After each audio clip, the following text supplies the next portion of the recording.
MLA डोडा महराज मलिक के case को लेकर इस समय की सबसे बड़ी खबर सामने आ रही है।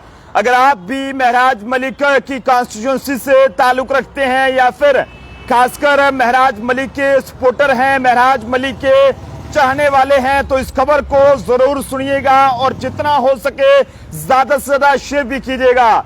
महराज मलिक को सितंबर महीने की 8 तारीख को पीएससी के तहत बुक करके जो है वो कठुआ जेल में शिफ्ट किया गया था, लेकिन अब केस जो है वो इस समय जे&के हाई कोर्ट में है। और इस बीच आज महराज मलिक को लेकर जम्मू कश्मीर हाई कोर्ट में तारीख थी, लेकिन उस तारीख में क्या हुआ है, क्या महराज मलिक बाहर कब आएंगे और क्या महराज मलिक जो है वो यहाँ पर ये कहें कि राज्यसभा की इलेक्शंस में अपना वोट कास्ट कर पाएंगे या फिर असेंबली सेशन जो जम्मू कश्मीर में लगने जा रहा है, क्या महराज मलिक को उसमें इजाजत मिलेगी या फिर नहीं मिलेगी, इन सब पे सबसे ये कहें कि पूरी सही जानकारी हम जो है वो आप तक पहुंचाएंगे। और मेरे साथ इस समय यहाँ पर बातचीत करने के लिए एडवोकेट जुल्कर नैन जी यहाँ पर जुड़ चुके हैं, जो कि महराज मलिक के केस की लड़ाई लड़ रहे एक लीगल टीम का ये भी जो है वो एक हिस्सा है। जुल्कर साहब, सबसे पहले बहुत बहुत शुक्रिया अपना कीमती वक्त देने के लिए।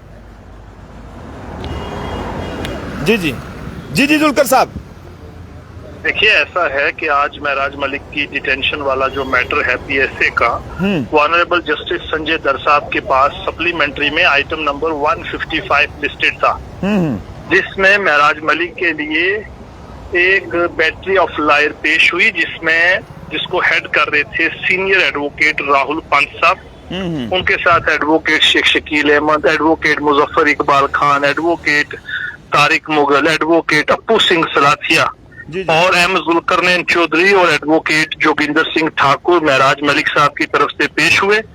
और गवर्नमेंट की तरफ से, क्योंकि इस केस में गवर्नमेंट ने सीनियर एडवोकेट सुनील सेठी साहब को हायर किया है, वो सरकार की तरफ से पेश हुए हैं और उनको असिस्ट कर रही थी हमारी additional senior advocate general Monica Koli ma'am, वो आज सरकार की तरफ से पेश हुई।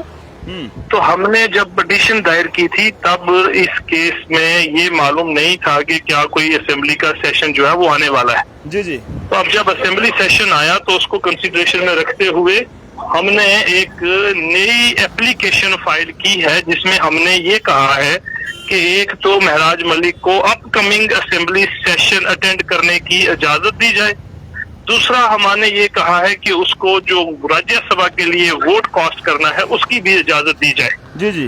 तो ये दो चीजें हमने सीख की हैं इस एप्लीकेशन के द्वारा, जो आज लिस्टेड थी मेन पिटीशन के साथ। जी। जिसमें 2 दिन का वक्त इस एप्लीकेशन में दिया गया है सरकार को कि वो अपना रिप्लाई फाइल करे। जी। ठीक है जी। और जो मेन पिटीशन है उसमें भी अभी रिप्लाई फाइल नहीं हुआ, जवाब नहीं आया।